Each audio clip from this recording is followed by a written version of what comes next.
you once again for joining me on the program, Your Doctor in COVID.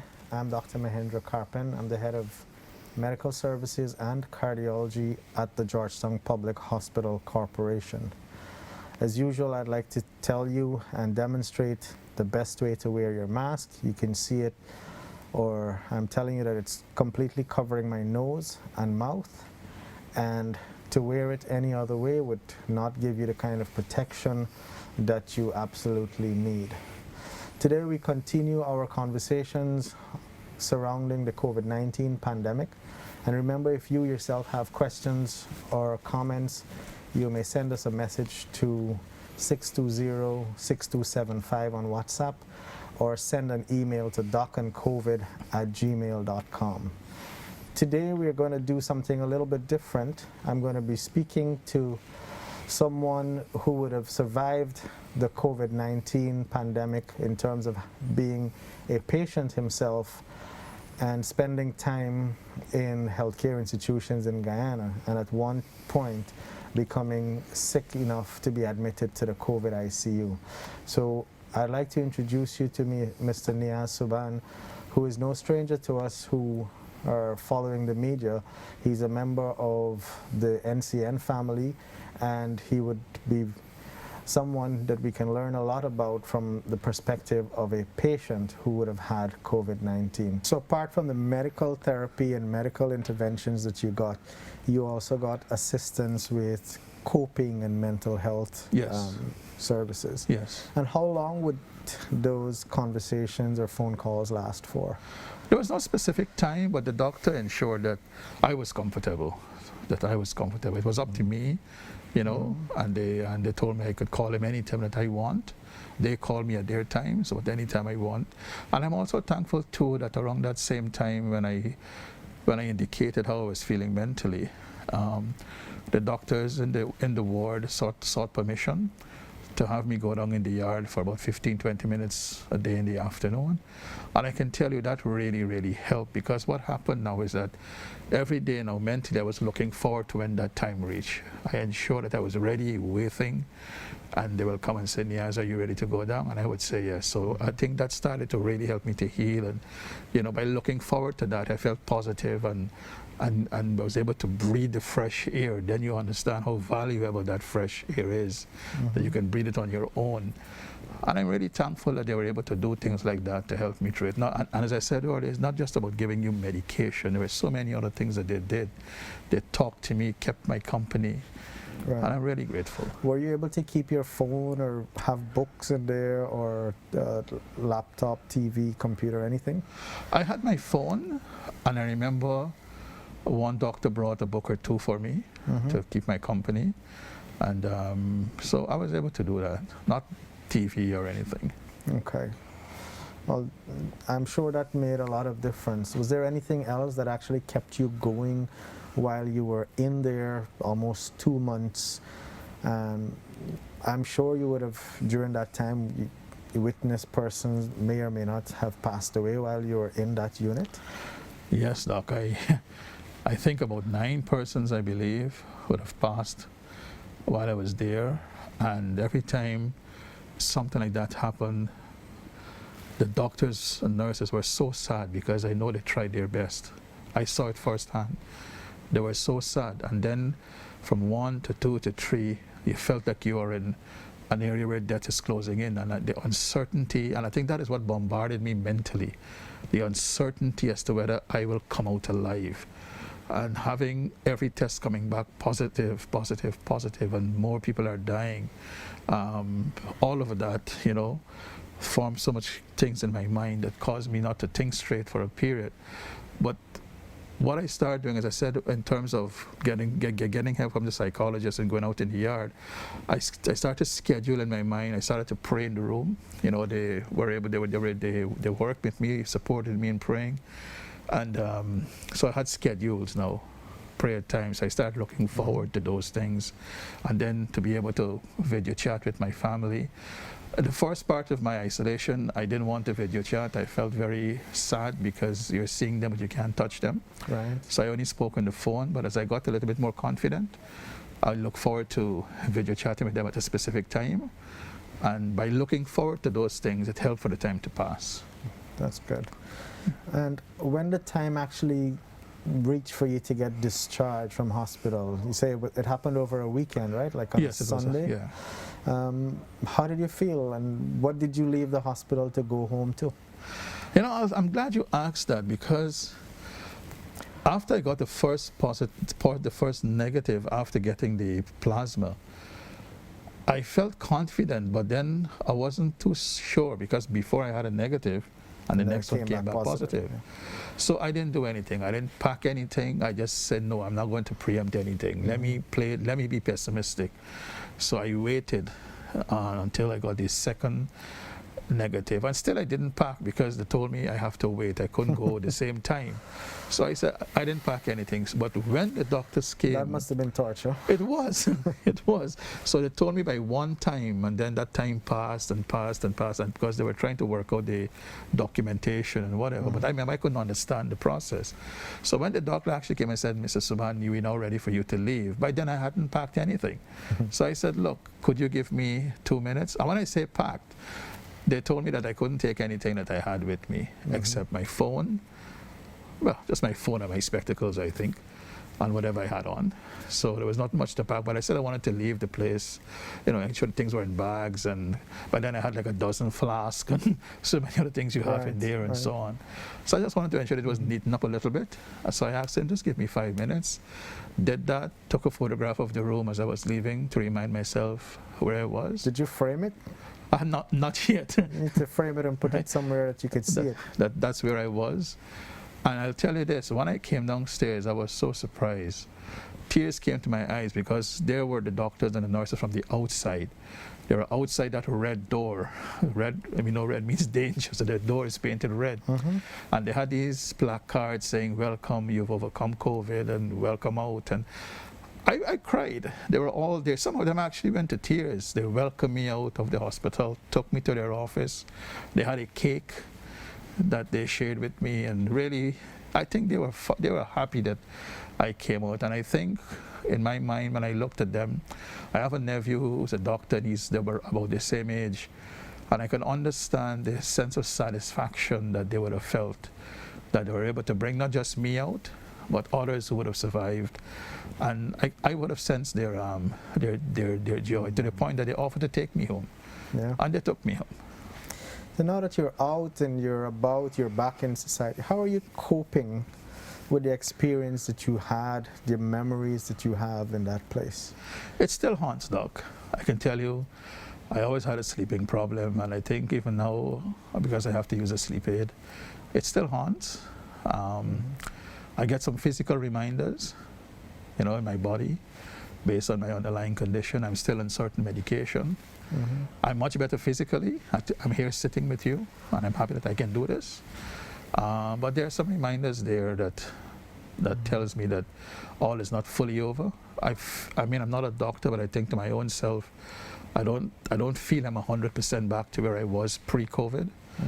But I'm happy where I am. Yes. I know I'm a much better place You're from where I was. Not in the ICU anymore. I'm not in there. So I think it's for me now to be more conscious of how I do things, what I could do, what I can't do, and to be able to monitor myself and ensure that I stay as safe as I can.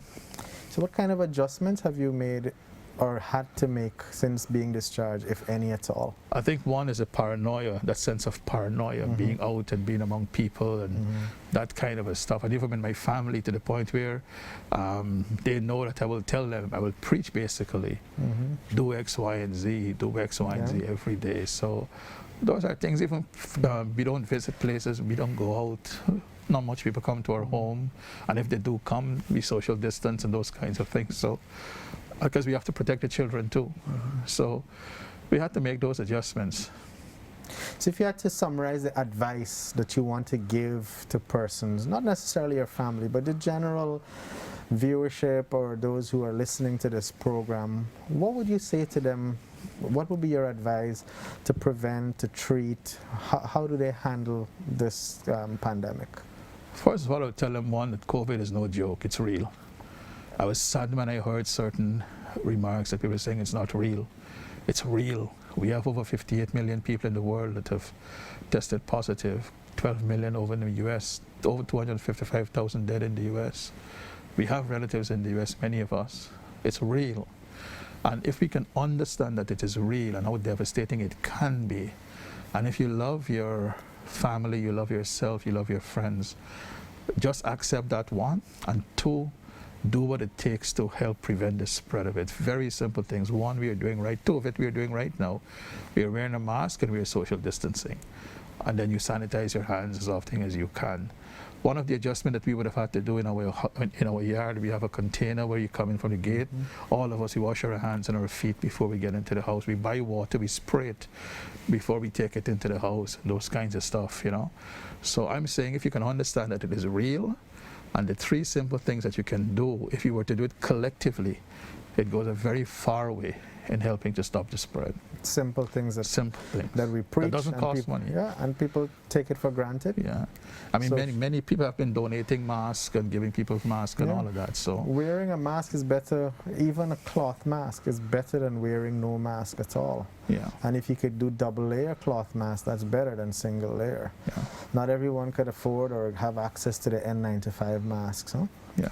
So in terms of our healthcare system, you would have seen firsthand where we are, or where we were at the time of your illness, and how or what kind of improvements or changes would you like to see that it can actually get better? Because we can't be satisfied with good. We must always aim for perfect, especially when it deals with systems. So what kind of changes or improvements would you like to see in the system?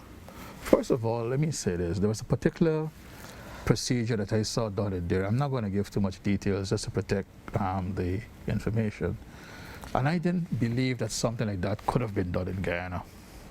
And I saw people come out alive following that procedure. Some people were under it for 2 weeks. And I was pleasantly surprised. What I would like to see, Doc, as our country develops, maybe the regional hospitals can be, their capacity can be built to be able to deal, if not with the same thing, at least close to that, especially those in the far-flung areas where it takes a long time to evac somebody out and those kinds of stuff. So maybe from a regional standpoint, I know right now Diamond Hospital is undergoing some refurbishing, some modernization and so on. So I think that's the right step. And if you can have more of that, I think it will go a far way. I told the doctors in the COVID unit, I said, look, I may have had a negative perception of the hospital. I may have even had some uncertainty given your age. And because when you think about a doctor, you think of a more middle-aged person and that kind of stuff. I may have had those apprehensions. But what I've seen that you have done, I told them, I said, I'm convinced that this aspect of our health care is in good hands for the future. So you think a human resource aspect is in good hands? From what I saw, I think we are in good hands. I know there will be more scholarships, more people are trying to specialize and all of that. And I think if that were to continue, I know there was some concern then about allowances and so on that could have in some way impacted on morale and those kind of things, but I think those have now are about to be resolved and so on. So as long as those things are done, and the fact that we have people who are willing to do the job, willing to put themselves in the front line, that must be encouraged. And because of the geography of our country, and in terms of timeliness, I think as we continue to expand the regional hospitals and improve them, I think in the long term, that is what will be needed. Yeah, I'm glad you mentioned the age of the doctors and the healthcare workers that you would have encountered, because what it tells me, or what it should tell us all, is that we are planning for the future, and we have a very remarkable cadre of young doctors, young healthcare professionals that potentially could continue to serve the people of Guyana for a number of years to come. Yeah. So I'm sure you're following the news, and you would have seen internationally recently there's exciting news regarding vaccines for COVID-19. Do you think you will take it when it's available in Guyana? I'm sure when vaccines are available. You see, Doc, the apprehension that I would have had, the fact that I was there, maybe that was destined. those things have been removed from my mind about the Georgetown Hospital, the plasma going through all the process and all of that. I was worried about those things, but then I realized that was the least of my worry.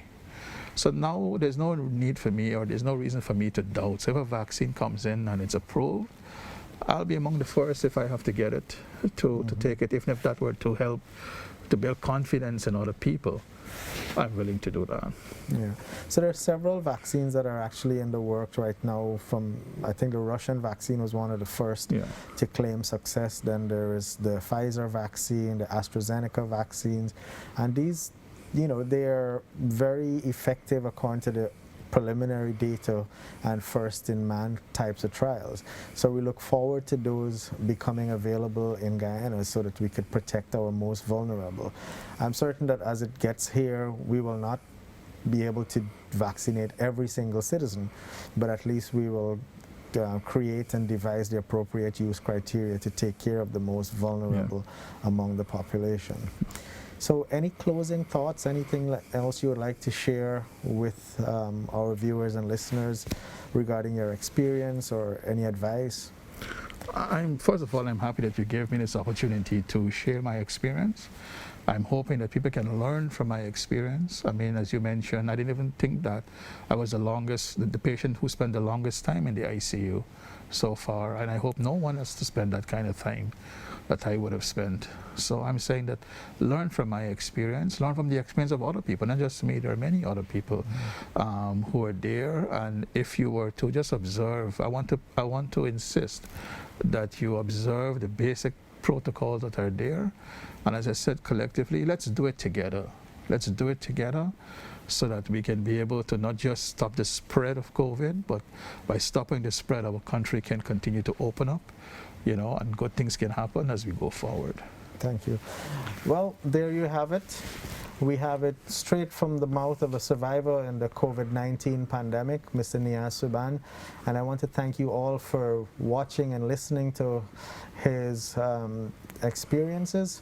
And hopefully you would have learned something, and it would help you in your fight if you should become infected, or it would help you to prevent infection or understand more about those around you who may or may not have had the infection or come in contact with those with infection. So thank you once again for joining us, and please remember, if you have questions or comments, you can send WhatsApp messages to 620-6275 or send an email to docandcovid@gmail.com. Thank you once again for joining us.